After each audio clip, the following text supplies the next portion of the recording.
want to see you go.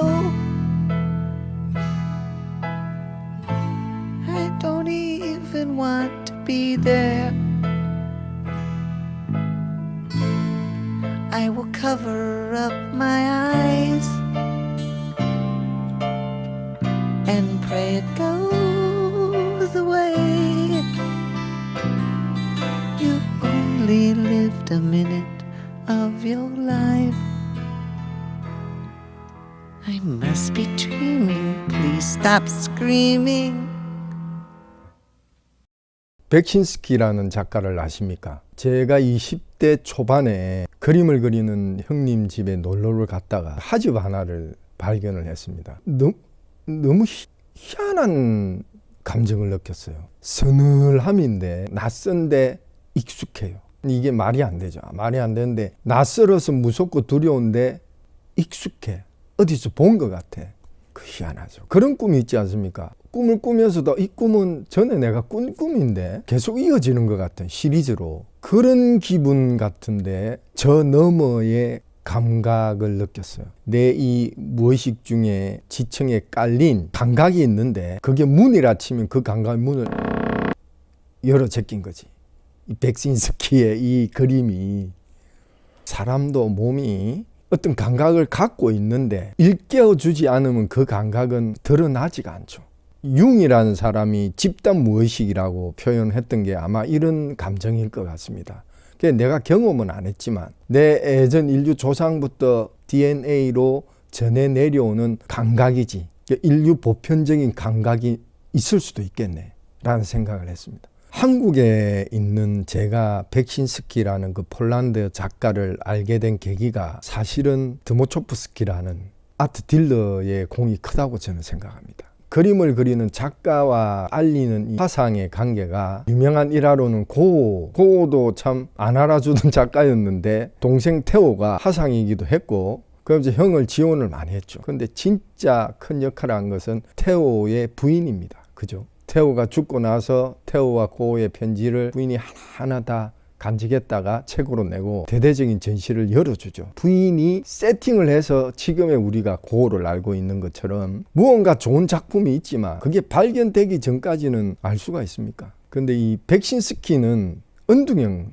작가였습니다. 그림 그리는 거 외에는 사교 활동을 하지 않고 심지어는 자기 전시 오프닝 파티에도 참석을 안 한답니다. 드모초프스키라는 화상은 완전 반대의 성격이죠. 적극적이고 사교조하고. 그분 덕분에 한국에 있는 제가 그분의 하집을 발견할 수 있었던 겁니다. 이분이 처음 백신스키 그림을 보게 된 계기가 이분도 이제 폴란드 분이신데 변호사로 프랑스 파리에서 활동을 했대요. 근데 한 번은 이제 부인하고 그 백신스키 사는 그 동네 폴란드 사녹 지방의 우치라는 그 시립 미술관이 있었답니다. 우연찮은 기회에 미술관을 들렀는데 그때 이제 백신스키의 그림이 전시가 되고 있었던 거죠. 그 당 70년대 중반의 백신스키 그림은 시옥도를 연상하는 무겁죠. 그래서 선호하지를 않겠죠. 이분이 꽂힌 거죠, 완전. 나는 이게 오늘날 백신스키가 있기 위한 역사적인 한 날을 꼽으라면은 그날입니다. 이분이 그날 이후로 백신스키한테 그림 5점을 샀대요. 그 이후로 이분이 세상에 변호사도 나중에 간둡니다. 오로지 백신스키 그림을 사고 알리는 일에 집중을 한 거죠. 드모초프스키가 프랑스 파리에 활동을 하면서 그 인근의 독일이나 벨기에 이런 쪽에 이제 백신스키를 알리기 시작하죠. 심지어는 일본까지 와서 알렸답니다. 그래서 일본에서 백신스키 하집을 발간하게 되고 한국에 있는 저까지 그 하집의 은총을 보게 된 거죠. 90년대. 그러니까 이거는 그 드모초프스키의 확실한 공입니다. 이 드모초프스키가 지금도 그 웹상으로 꾸준히 백신스키의 작업을 탁 정리해가지고 관리를 하고 있습니다.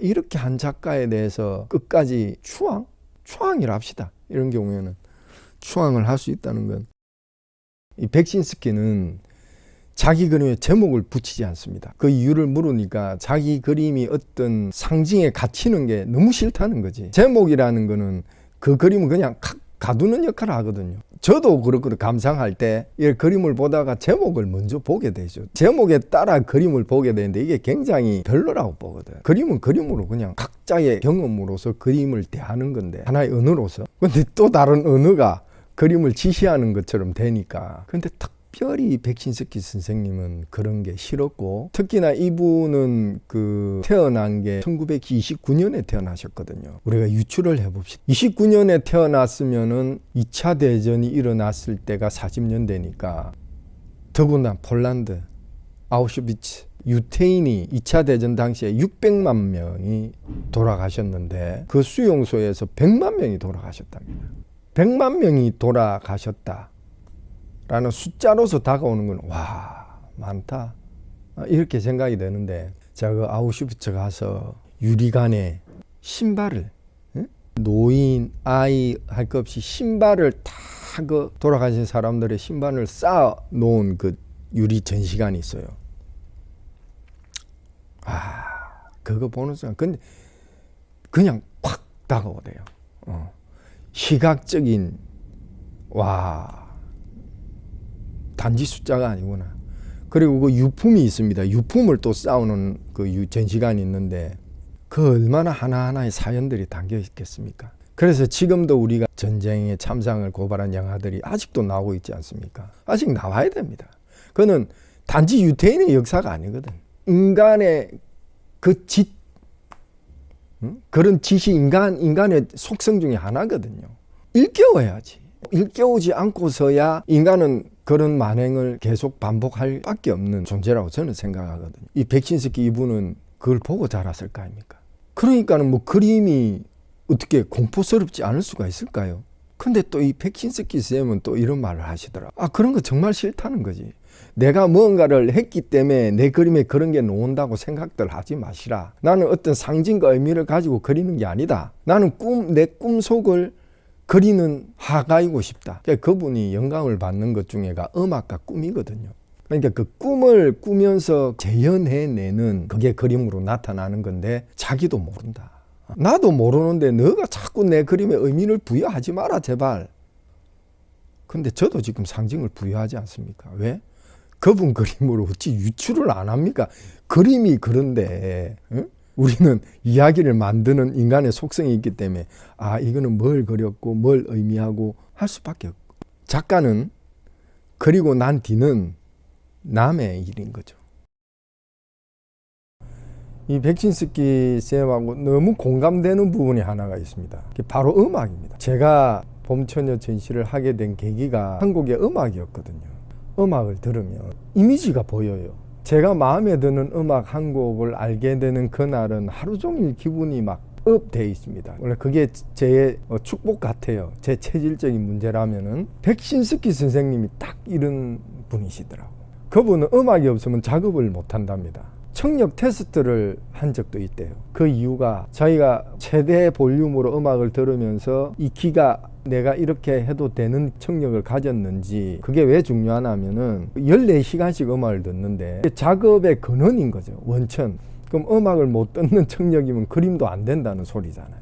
직접 그런 얘기를 하셨어요.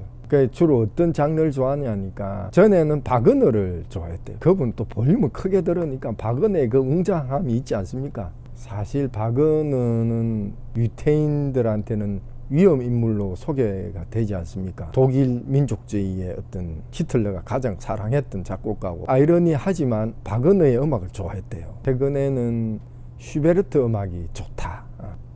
특히 백신스키 선생님은 그런 말씀하세요. 나는 어떤 소설이고 어떤 장르고 거기 영향을 받질 않는다. 전시관 그림 보러도 안 간다. 그냥 음악이다. 내 원천은 그냥 음악이다. 난 이 부분이 참 신기할 정도로 제가 공감이 되는 게, 진짜 저도 그렇거든요. We don't need no education.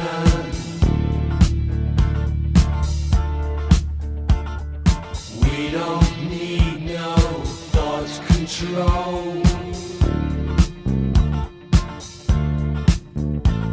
No dark sarcasm in the classroom.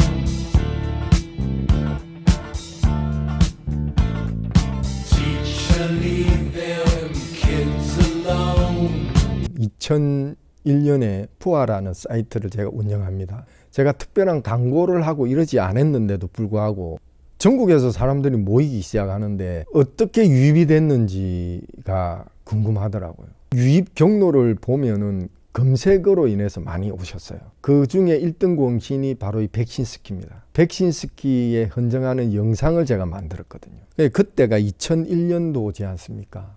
그럼 유튜브가 2005년에 만들어졌습니다. 그러니까 2000년도 초에는 웹에서 동영상이라는 개념 자체가 희귀했어요. 보석이 아니라. 그래서 나온 기술이 마크로미디아라는 회사에서 플래시라는 프로그램을 툴을 개발을 했죠. 제가 플래시의 1세대입니다. 웹 아티스트라고들 했는데 오마주 백신스키라는 작품을 2000년도에 만들었어요.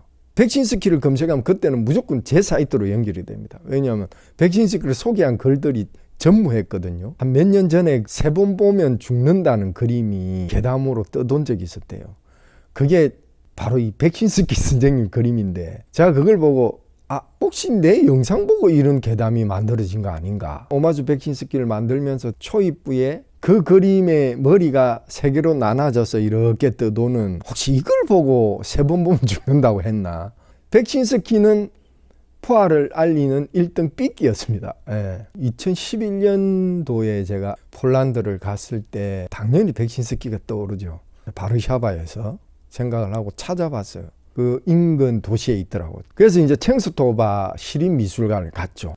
근데 가는 날이 장날이라고 그때 뭐 장도 쓰긴 썼더만 가니까 공사 중이라 휴관이요. 한 달 동안.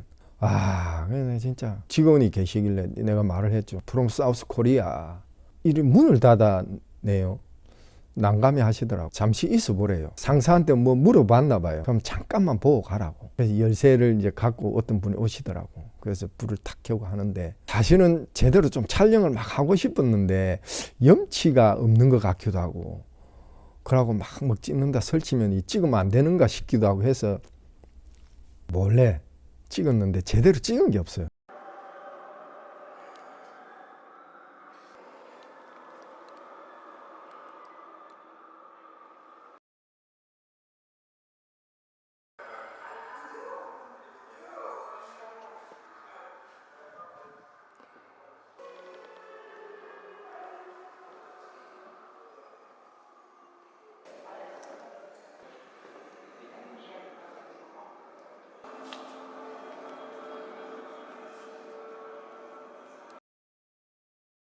제가 2005년도에 봄쯤 됐는데 백신스키 사망 기사를 제가 돌아가셨더라고. 그때 연세가 75세 정도 됐는데 너무 잔인하게 돌아가신 거라. 근데 이분이 그 말년에 부인이 98년에 돌아가십니다. 굉장히 인고 부부였어요. 그 젊었을 때부터 사진 작업하실 때도 이분이 원래 건축을 하셨다가 사진을 했다가 사진으로 표현의 한계를 느껴서 그림을 그리고 계속 작가 생활을 하신 분인데 초기에 사진 작업할 때는 부인을 모델로 해서 많이 찍었습니다. 보세요. 98년에 부인이 돌아가시고 그 다음 99년에 그 외아들이 하나 있었습니다. 폴란드 방송국의 라디오 DJ였는데 그 크리스마스 날에 약물 가다 복용으로 자살인지 아닌지는 모르겠는데 하여튼 죽은 겁니다.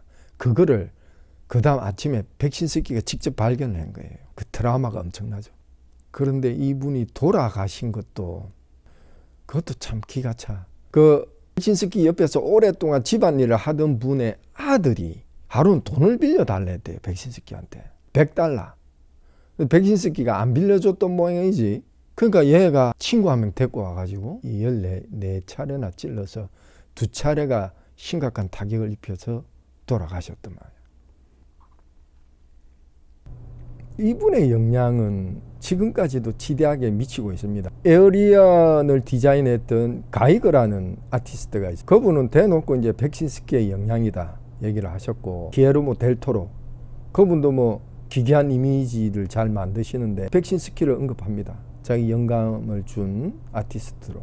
제 20대 초에 예술 작품이 내 어떤 감각의 지층을 흔들어 깨운다는 사실을 느끼게 해준 우리 백신스키 선생님을 여러분과 함께 얘기하고 싶었습니다. takim jak w labiryncie.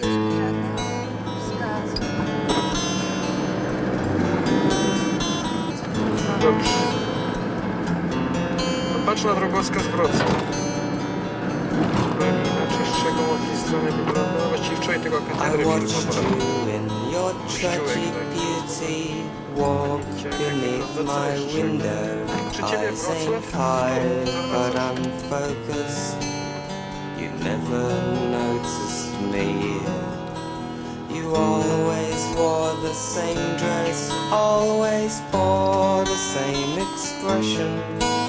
It's a loveless world, so what's the point of looking? Let it be.